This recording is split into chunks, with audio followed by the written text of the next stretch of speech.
To replace a Kia Telluride touchscreen on a 2020 EX model, or probably similar, first remove the gasket from the door and then pop this out with a screwdriver or a pry tool.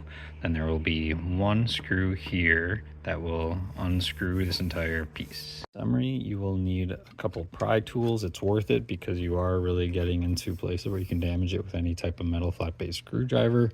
A Phillips screwdriver, any type of right angle bit would be helpful in some of these tight spots.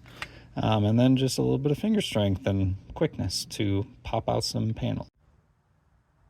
It'll pop out and then pull away. Next, undo this one screw. This type of tool is helpful for this job.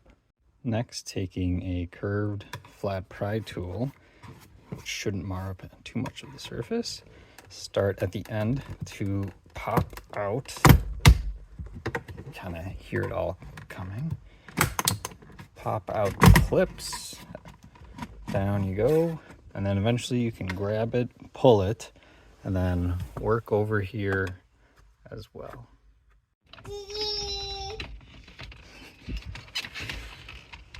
Then on the inside, pop out those three connectors.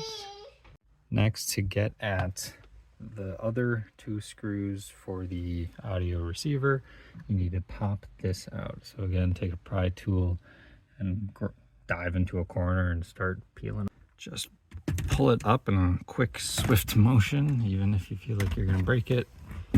Just kind of set that out of the way. And then these two screws we will loosen for the receiver. With those two up top and two in the front screws loosened, the display and the receiver is one unit, but there are clips behind here. So you're gonna have to pull out strongly and then start bending and leaning it down. I would put a towel or something over the shifter just in case the screen has to rest on it and don't want to get scratched. So just a quick pull and then bring it down, maybe even protect the AC display while you undo all of these connections. They're all color coded in some way and are keyed so you can't put them in the wrong way. So just start unplugging all of them as you can. Every single one of these has some sort of depression that you have to push down to remove it, especially this one. It looks like it would just be a flat, but again, there's a slight depression on it. So once you have that, then you can pull the entire receiver and display out to a work surface. All right, next, there are 4 Phillips screws, one on each side and 2 on the top to remove. Now with the screws removed, there are these various tabs on the top, back, bottom, whatever sides that all need to be depressed so this receiver can slide out of it. The best way I found is take a handful of flat bladed screwdrivers, kind of working around those little pry bars to kind of get them started, and then try to just shimmy it off. It might take a few tries. So once you get it started, it should pop out. Now, note of the ribbon cable. So this is the one and only cable that connects the receiver to the display. And we have a clip right here, so feel free to use a very careful flat blade or your fingernail if it's strong enough, and just flip it up and it will just slide right out if you pull it straight out.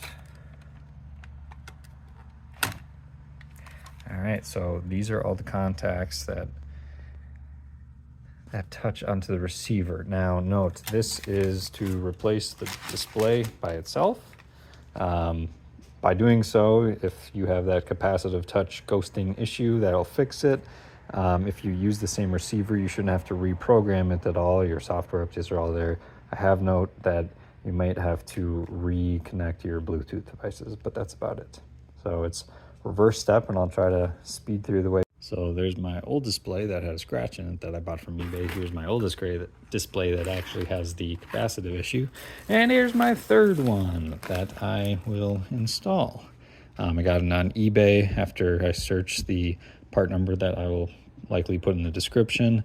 This one was $400 to $500 with shipping. So just note that the screen quality might be very hard to tell in eBay pictures. The first one I bought I thought was good, but from the shadow there was this very significant screen that showed some hazing. So getting rid of that, returning it, and I will now go through the steps to reattach it. So this ribbon cable, you should be able to slide into the little tan colored slots, and there will be a very imperceptible little click when you push it in all the way. You know you have it on right when you flip down the lock and it is in line with that white line. Make sure the ribbon folds nicely and doesn't pinch as you tuck this back into the new screen, and then reinstall the 4 screws.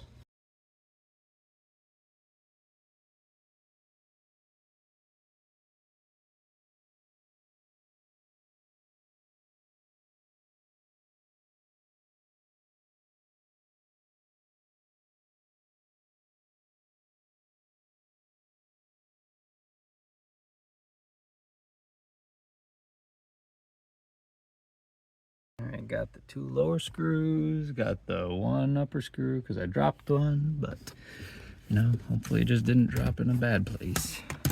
I'll reinstall this ever so carefully. I'll bring back this in, lining up the vents with their respective holes, connecting these 3 connectors to where they were, and then just push it in until they click.